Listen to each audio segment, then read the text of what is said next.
একটি অবাস্তব ঘটনা চোখে দেখলাম।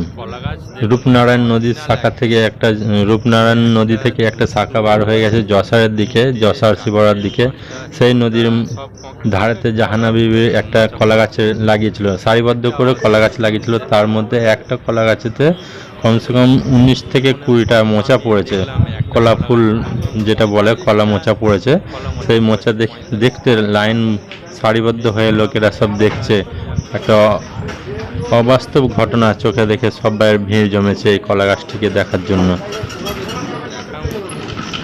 একটা একটা কলা গাছেতে কেমনভাবে কলার কাঁদি পড়ছে দেখুন, মোচা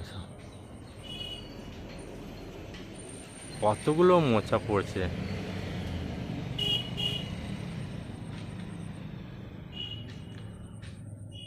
সত্যি আমি ভেবেছিলাম যে মিথ্যে কথা বলছে, দেখো।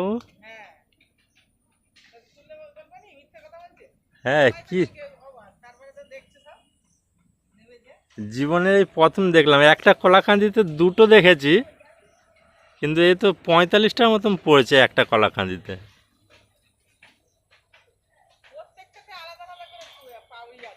হুম, আর প্রত্যেকটাতেই কলা ছাড়ছে দেখো, এই প্রত্যেকটাই ছাড়ছে।